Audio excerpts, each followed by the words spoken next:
तर संपणार आहे. आपण नीतिसूत्र जवळपास संपवलं आहे. एक सिरियल पूर्णपणे आपण पूर्ण केले आहे. हे नीतिसूत्रे आम्हाला काय शिकवत होते, काय शिकलो आपण, ते लक्षात आणायचं आहे. मी असं म्हणालो होतो की दुष्ट मनुष्याच्या हृदयामध्ये 7 विष आहेत. ते कोणते आहेत ते तुम्हाला शोधायचे आणि तुम्ही शोधले असतील असं मला वाटतं. अशी आशा धरू आपण आणि पुढे जाऊ. शोधले का? 29 अध्याय काय सांगतो पहा, त्याच संदर्भात आहे. तो म्हणतो की पुष्कळदा वाग्दंड झाला असूनही जो आपली मान ताट करीतो. पुष्कळदा, एकदा नाही, 1000 वेळेला. एकदा शासन झालं, 2दा शासन झालं, 3दा शासन झालं, 4दा शासन झालं, तरी तो ऐकत नाही. देवबाप कधी कधी शिक्षा करतो आणि ती शिक्षा झाली म्हणून तो समजत नाही. तर म्हणतो नाही, ते असंच झालं असेल. शास्त्र काय सांगतं? पुष्कळदा वाग्दंड झाला, पुष्कळदा शिक्षा झाली, पुष्कळदा शासन झालं असूनही जो ताट आहे, जो ताट माने चालतो, तरी तो झुकत नाही, देवापुढे नम्र होत नाही, तो क्षमा मागत नाही. पुढे देव त्याला असं म्हणतो की त्याचा अचानक चुरडा होईल. तसा काचेचा ग्लास आहे, तो फुटतो आणि मग त्याला कशानंच बनवता येत नाही, शेवटी उचलून फेकून द्यावा लागतं. देव म्हणतो त्याचा अचानक चुरडा होतो, त्याचा काही उपाय चालत नाही. मग खाली पडला ना, किती प्रयत्न केले आपण वाकून पकडायचे तरी हाताला लागत नाही. आणि मग आपण म्हणतो अहो चांगला मनुष्य होता, अचानक गेला. शास्त्र सांगतं देवानं शासन करून त्याला वारंवार सूचना केली असते. आणि म्हणून आम्ही देवाच्या पवित्र चरणावर सर्वदा नम्र व्हावं हे देव सांगतो. पवित्र शास्त्र सांगतं की मनुष्य बाहेरील स्वरूप पाहतो, आमचा रंग कोणता आहे, आमचं रूप कसं आहे, आमचा स्वभाव कसा आहे, मनुष्य पाहतो. पण देव अंतःकरणात चाललेली हर एक गोष्ट पाहतो. आणि म्हणून पवित्र शास्त्र सांगतं आम्ही देवाच्या समोर आमचं अंतःकरण उघड्या पुस्तकाप्रमाणे असलं पाहिजे. आता नम्र मनुष्य कसा आहे, कसं ओळखायचं, कोण नम्र आहे? पवित्र शास्त्र सांगतं प्रभूकडे पाहिलं तर असं म्हटलंय, लोकर कातरणाऱ्या मेंढराप्रमाणे तो गप्प राहिला, ब्र शब्द सुद्धा बोलला नाही. त्याच्याकडे पाहिलं असता त्याच्यावर मन बसेल असं त्याच्या काही नव्हतं. तो नम्र झाला. नम्र म्हणजे फक्त असं नुसतं खाली मान घालून एखादा चालला म्हणजे तो फार नम्र आहे असं नाही. आपण पाहणं किती नम्र आहेत, नेहमी त्यांची मान खाली असते, कारण खाली मान घातली म्हणजे नम्र नाही. नम्र मनुष्य कसा आहे, कसं ओळखायचं? शास्त्र सांगतं नम्र मनुष्य त्याच्या स्वभावातून समजला जातो. तो मग खाली मान घालतो पण राग आला की शिव्या काढतो. नम्र आहे का तो? ज्याला राग येतो अजूनही तो नम्र होऊ शकत नाही.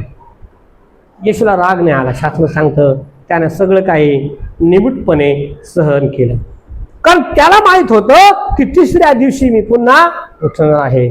आणि तुम्हाला माहित असलं पाहिजे की आमचं युद्ध लढणारा कोण आहे? परमेश्वर देव आहे. मग तो म्हणतो जो दुसऱ्याकरिता खड्डा खणतो त्यातच तो पडेल, पण वाचवण्याकरिता तू राहशील. आपण मागेच अध्यायामध्ये वाचलं. हे नीतिसूत्र इतके सुंदर आहेत, इतकं अद्भुत आम्हाला शिकवतात. आणि म्हणून पवित्र शास्त्र सांगतो आम्ही कधीच गर्वानं फुगून जाऊ नये, कधीच ताट मान जीवन जगू नये, कधीच त्या देवाच्या समोर म्हणणं की मी केलं. देव म्हणतो तू कोणीही नाही. कोण आहेस तू? आम्ही कोण आहो? शास्त्र सांगतं की त्याचा चुरडा होतो म्हटलंय आणि तो पुन्हा कधीच उठत नाही. कोण? जो ताट मानेनं देवासमोर चालतोय. देवाला नम्र अंतःकरणाचा मनुष्य आवडतो. मग नम्र कोण आहे? पवित्र शास्त्र सांगतं जो त्या देवाच्या वचनाच्या मागे चालणार, ज्याला राग येत नाही.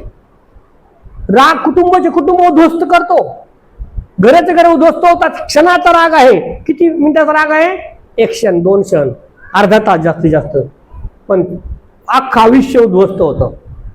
आणि म्हणून नेहमी त्या गोष्टीकडे पाहताना, कुठल्या गोष्टीकडे पाहताना आम्ही लक्षपूर्वक विचारपूर्वक पाहिलं पाहिजे. बघ वचनामध्ये आपण ऐकलं मागच्या वेळेला म्हणालो की विचार कर म्हणजे समज घडेल. विचार कर काय होत आहे, कशामुळे होत आहे, काय समस्या आहे. आणि त्या समस्येकडे पाहिलं आम्ही पाहिलं, तुम्ही 2-3 दिवसापासून टीव्हीवर पाहतात, वाद, भांडणं, मारामारी, समस्या, किती प्रॉब्लेम आहेत. मोठमोठे लोक, चांगले लोक. शास्त्र सांगतं आज स्वीकारण्याकरिता, ऐकण्याकरिता, समजून घेण्याकरिता कोणीही तयार नाही. सगळेजण मी मोठा, तो म्हणतो मी त्याच्यापेक्षा मोठा, आणि त्याच्यामध्ये काय होत आहे, मोठं नुकसान होत आहे. नम्र झाल्यानंतर तुम्ही रस्त्याने चालला, धक्का लागला, सॉरी म्हटला, विषय तिथेच काय होतो, बंद होतो. काय होतं, धक्का पण तुम्ही धक्का दिल्यानंतर तुम्ही बुक्का दिला, विषय काय होतो, वाढला जातो. ते छोटंसं भांडण अधिक कुठेतरी पोहोचलं जातं आणि अनेक संकटांना, मोठ्या समस्येला सामोरे जावं लागतं. म्हणून शास्त्र काय म्हटलंय, ताट स्वभाव नको आहे, घरामध्ये सुद्धा नको आहे. पत्नीचा ताट स्वभाव आहे, पतीला म्हणजे पुष्कळ काय काय बोलली, घरात काय होतात, वाद होतात. त्या वादानं काय होतं, एक वेळेला मारणाऱ्याची काठी धरली जाते. कोणाला मारता आपण त्याची काठी धरतो, म्हणतो अरे बाबा मारू नको, तो मरण. पण तोंडाला हात लावता येतो का, तोंडातून अपशब्द काही काढे लावता येतात का, ते मनाला लागतात आणि ते आयुष्यभर शब्द तसेच राहतात. मग पत्नी म्हणती, मेला पण काय मला सुख नाही दिलं. शेवटी मेला मनात जरी वरून रडली ना, आता काय करू आणि मी आता जातो. गरीबर आहे ते, एकदा काय पेटीत गेला, लोक म्हणते चला आता माघारी, म्हणती मेला आयुष्यभर सुख नाही दिलं. ते शब्द असेच अंतःकरणामध्ये घर करून राहतात. विचारा तुम्ही, ज्या जुन्या महिला आहेत, स्त्रिया आहेत, ज्या गावी आहेत म्हणा किंवा त्यांचे पती नाहीत, त्यांना विचारत म्हणतात आयुष्यभर त्याला काय नाही केलं, बरं झालं मी आता सुखी वाईट. अनेक लोक म्हणतात मी आता सुखी आहे, असं म्हणू नये. म्हणून काय म्हटलं आम्ही, कसं असलं पाहिजे, नम्र. प्रेम, पवित्र शास्त्र सांगतं परमेश्वरानं येशूने आम्हाला प्रीती करायला शिकवलं. तो काय म्हणा, कोणावर प्रीती कर, कुणावर, आणखी शास्त्र सांगतं प्रभू असं म्हणाला, कोणावर प्रीती कर, वैरावर, जो वैरी आहे, पलीकडच्या बॉर्डरवर आहे, बंदूक घेऊन उभा राहील, त्याच्यावर प्रीती कर. कठीण आहे, सोपं आहे का, इतकं सोपं नाही. ख्रिस्ती जीवन जगणं इतकं सोपं नाही. पवित्र शास्त्र आचरण करणं. इथे घरात असणाऱ्या पत्नीवर प्रीती करायला होत नाही, जे रोज कशी कवायना वाकड्या तोंडाने चहा देते तिच्यावर प्रेम करायला होत नाही. रडत करत जी करते तिच्यावर प्रेम होत नाही करायला, वैरावर कधी होणार. आणि मग शास्त्र सांगतं की त्या संकटांना आम्हाला सामोरे जावं लागतं. आणि म्हणून प्रभू काय म्हणतो, ताठ स्वभाव, ताठ मान आहे, गर्विष्ठ आहे, तो देवाला आवडत नाही. पुढे वाचा काय म्हटलं दुसऱ्या वचनामध्ये,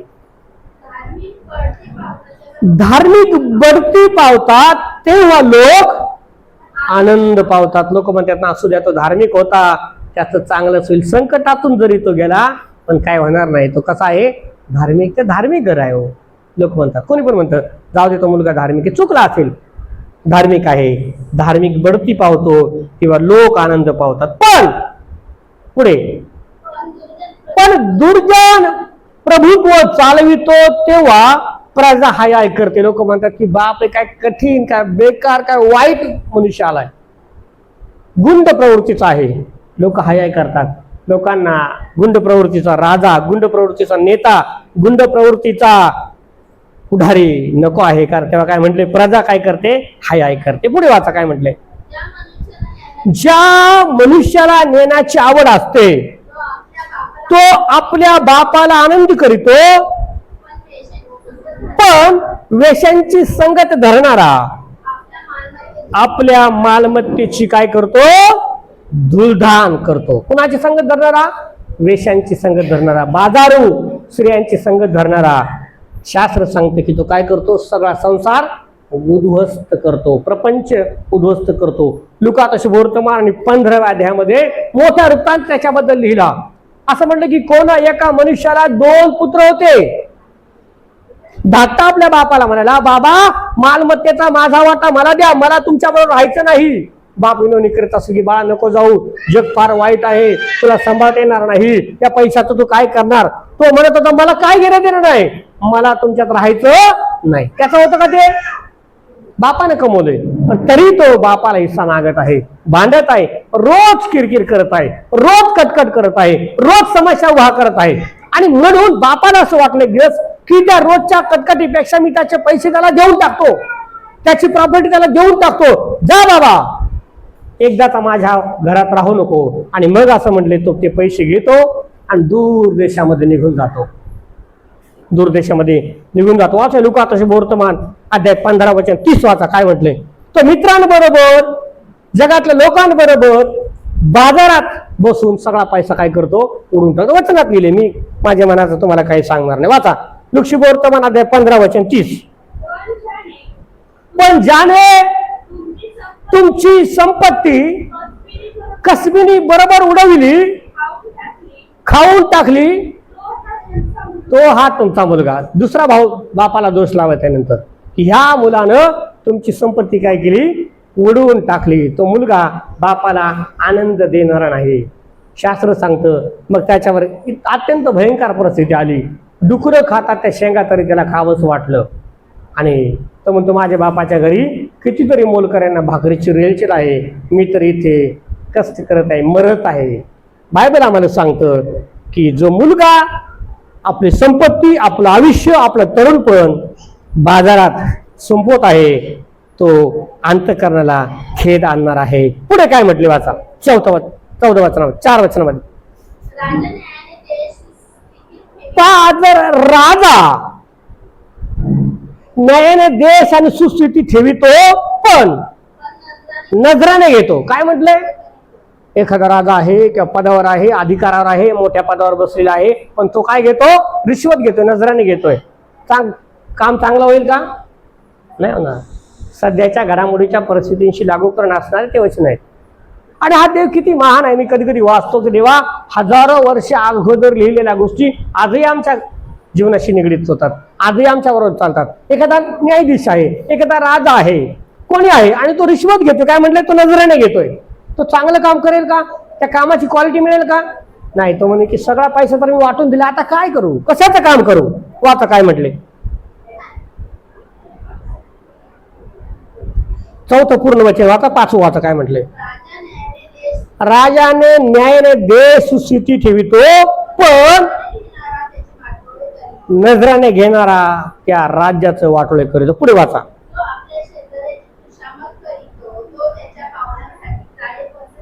आणखी पुढे,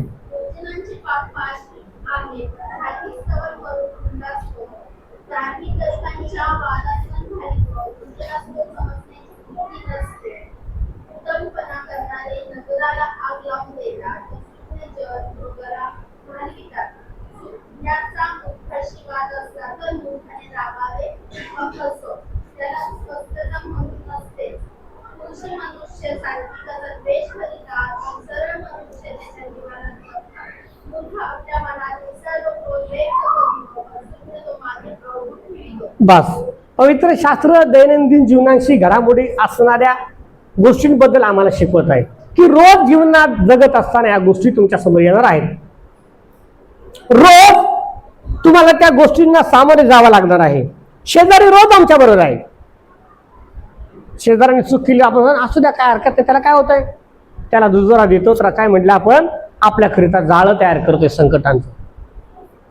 चुकीला चूक म्हणायला शिका, पापाला पाप म्हणायला शिका, चांगल्याला चांगलं म्हणायला शिका, वाईटाला वाईट म्हणायला शिका, असं देवाचं वचन सांगत आहे. पवित्र शास्त्र सांगतं की त्या उधळ्याला जेव्हा तो वापस आला तेव्हा तो बाप काय म्हणाला, माझा हरवला होता तो परत आला आहे, आता काय करू, आपण आनंद करू. आता तो चुकणार नाही कारण त्याला ठेस लागली. पण दुसरा रुसून बसला, तो म्हणतो नाही नाही तुमचे पैसे उडवले. पण बाप त्याला म्हणतो, अरे बाबा जरी उडवले हरकत नाही, सगळं तुझंच आहे, आता त्याला मी यातून देणार आहे का, देणार नाही, हे सगळं तुझं आहे. पण तो रुसला.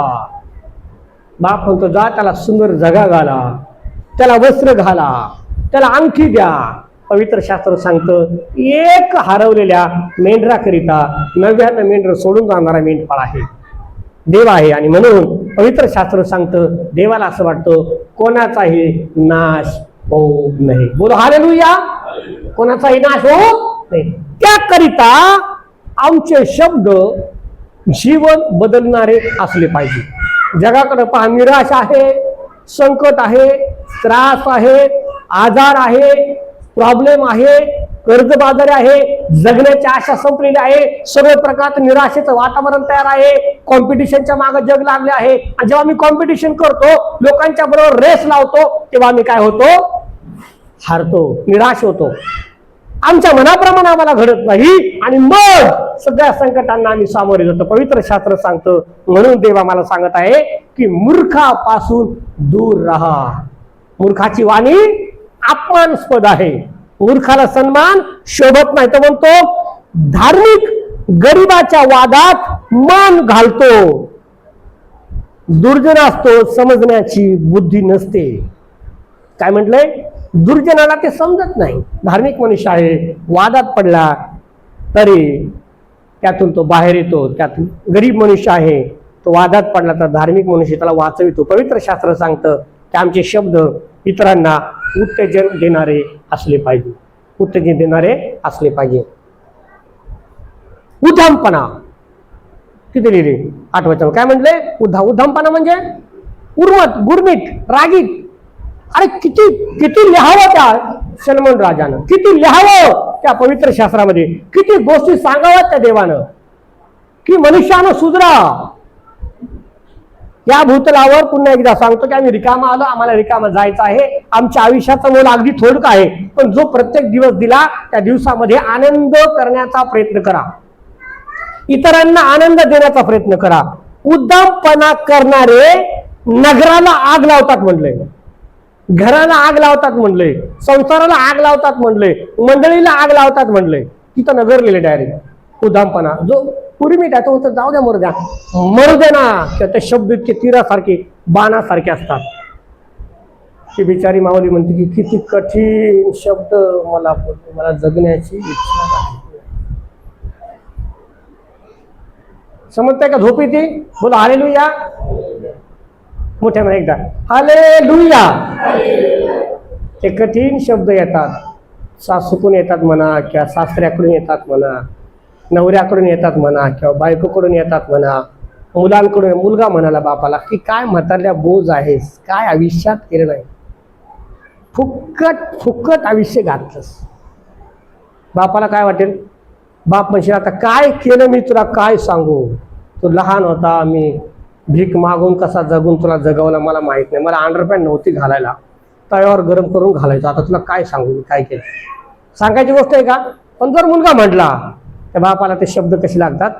बाणासारखे लागतात. तो म्हणतो की काय काय उपयोग इतकं सगळं करण्याचा, जगण्याचा माझा काय उपयोग, मी काय केलं, माझा काळ नव्हता तसा. माझ्या काळात मेट्रो नव्हती, माझ्या काळात अँड्रॉइड मोबाईल नव्हता, माझ्या काळात इंटरनेट नव्हता, माझ्या काळात फोटो नव्हता, माझ्या काळात रेकॉर्डिंग नव्हतं माझ्या काळात. 5 पैसे द्यायचे, ते सांगायचे 2 आण्याचे साखर आणा, 1 आण्याची अगरबत्ती आणा, माचीस आणा, ते उरून माघारी सगळं येऊन गोळ्या येत होत्या. माझा काळ कसा होता?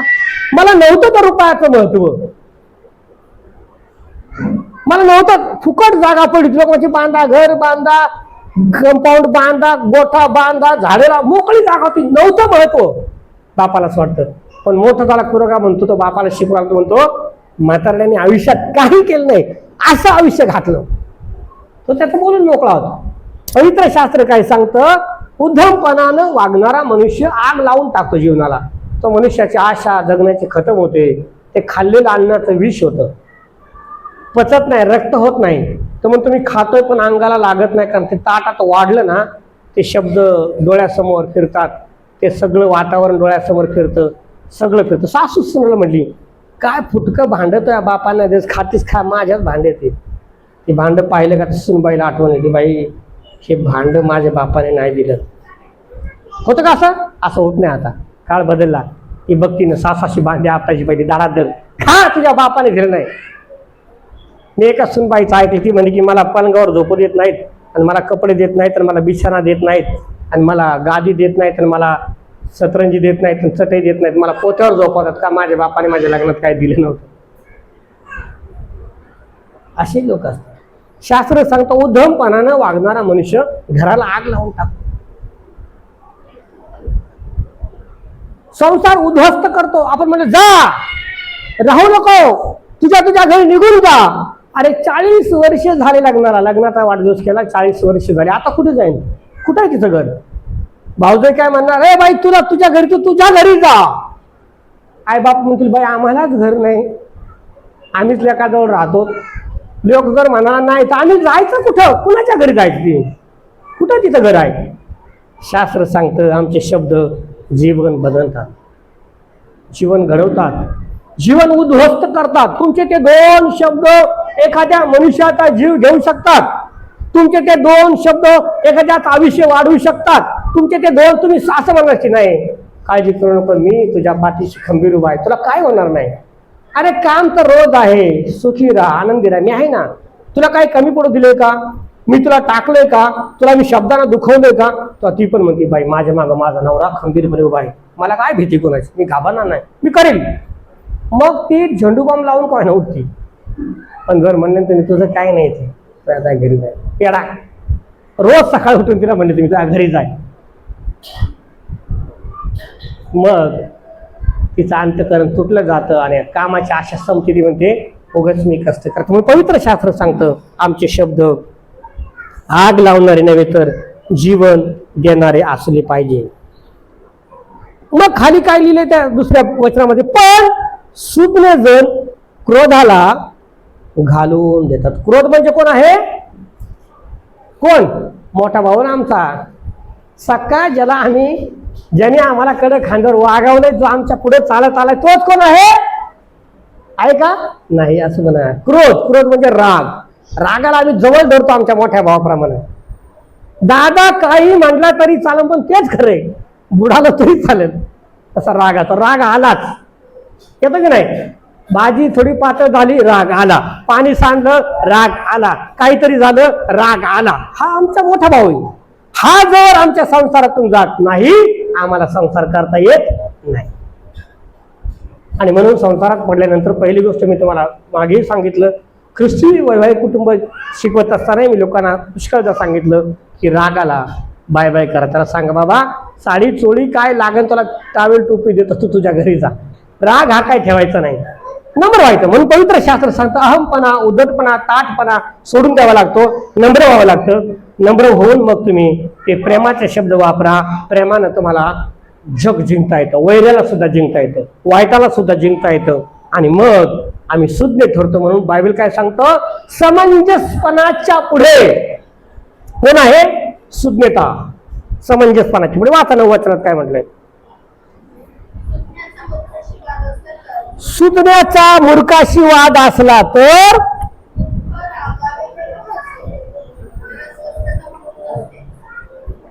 काय म्हटलंय, मूर्ख रागावा किंवा रागावलं तरी तो हसतो, त्याला स्वतःला म्हणून काही समंजसपणा नसतो. आणि म्हणून पवित्र शास्त्र सांगतं आम्हाला राग सोडून द्यायचा आहे. पुढे वाचा 10 वचनात काय म्हटलंय, खुनशी मनुष्य सात्विकाचा द्वेष करीतात, पण सरळ मनुष्य त्याच्या जीवाला जपतात. पुढे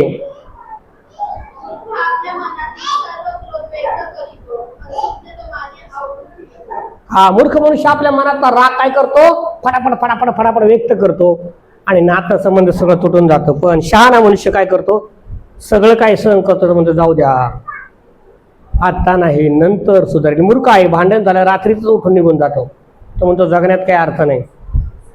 पण शुद्ध मनुष्य काय म्हणतो, राहू द्या हरकत नाही, आज बोललेत उद्या सुधारेल. आणि म्हणून पवित्र शास्त्र सांगतं आम्ही सुज्ञ व्हावं याकरिता हे नीतिसूत्र होते. बोला हालेलुया. 29 अध्याय आम्हाला तेच गोष्ट शिकवत आहे. मागील अध्यायामध्ये तर अनेक वेळेला मूर्ख मूर्ख हा शब्द आला. पवित्र शास्त्र सांगतं सुज्ञतेनं आम्ही आचरण करावं. आमचे शब्द मी नेहमी तुम्हाला सांगत आहे मधापेक्षा गोड आणि मिठानं रुचकर केल्याचे असावेत. मग सगळ्या समस्या हळूहळू काय होतात, दूर होतात. रागानं, भांडणानं, मारामारीनं किंवा लेकरांना सुद्धा मारण्यात ते कोडगे होतात, सुधारत नाही, शिकत नाही, ते भीतात आणि भिल्यामुळं अधिक खोटं बोलायला शिकतात. आम्हाला प्रीतीनं प्रेमानं जग जिंकता आलं पाहिजे. बायबल आम्हाला सांगतं की आम्हाला त्या देवाच्या पवित्र चरणावरती नम्र होऊन पुढे आणि पुढे चालायचं असतं. आणि म्हणून बायबल सांगतं की त्या उधळ्याच्या बापानं त्याचा पुन्हा स्वीकार केला. तो म्हणाला जा एक पुष्ट वासरू आणा, ते कापू आणि आपण काय करू, आनंद करू, खाऊ, मेजवानी देऊ. चुकांवर पांघरून घालायचं नाही तर त्या सुधारायच्या आहेत असं बायबल आम्हाला सांगतं. पुढे 16-17 वचनात वाचा काय म्हणले, दुर्जन बढती पावेल म्हणजे गुन्हा वाढतो. पुढे आणि धार्मिकाला त्याचं पतन पाहावयास आवडतं. जेव्हा दुर्जन पडतो देवबाप आपोआप त्या धार्मिकाला उंच करतो. पुढे, तू आपल्या मुला शासन कर म्हणजे तो तुला स्वस्त होईल, तो तुझ्या जीवाला हर्ष होईल. आणि बायबल सांगतं की नेहमी आमचं वर्चस्व आमच्या घरावर असलं पाहिजे. आणि म्हणून पवित्र शास्त्र आम्हाला शिकवताना नीतिसूत्र करता वारंवार ह्या सगळ्या गोष्टींची आठवण करून देतो. 23 वचन वाचूया आपण. काय म्हटलंय? गर्व मनुष्याला खाली उतरवितो, पण ज्याचे चित्त नम्र तो सन्मान पावतो. पुढे, चोराचा भागीदार आपल्या आत्म्याचा द्वेष्टा होय, तो शपथ ऐकतो तरी काही सांगत नाही. पुढे,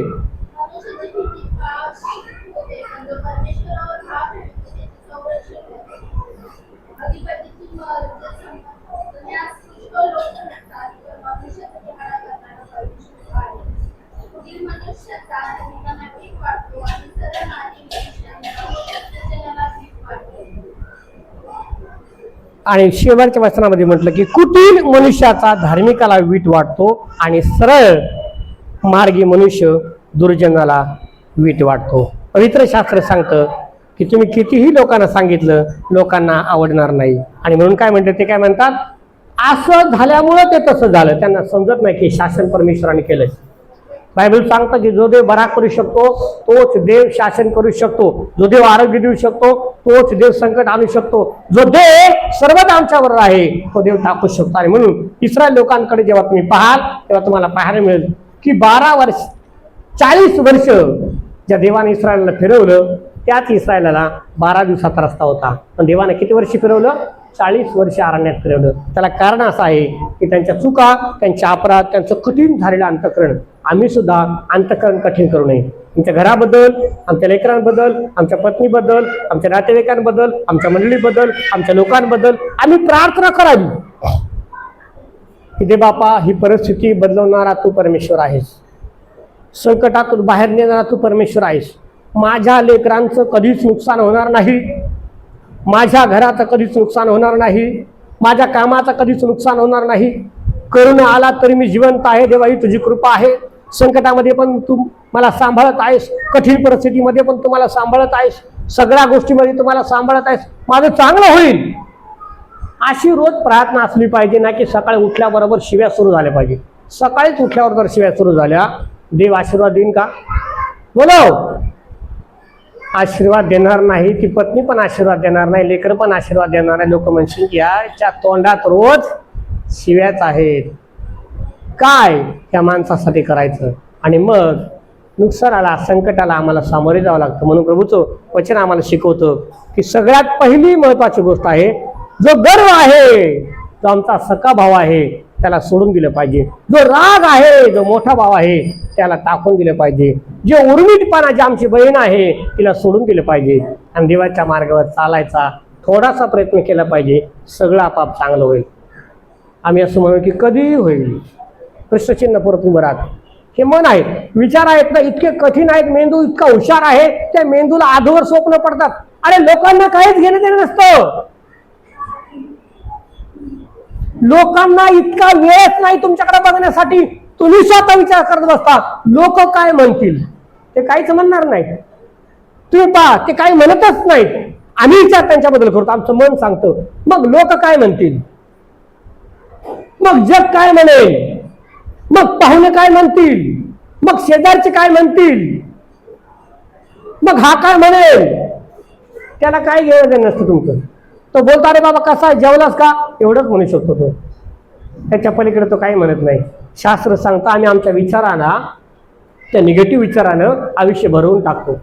एक विचार दुसऱ्या विचाराला जन्म देतो, दुसरा विचार तिसऱ्या विचाराला जन्म देतो, चौथा विचार पाचव्या विचाराला जन्म देतो.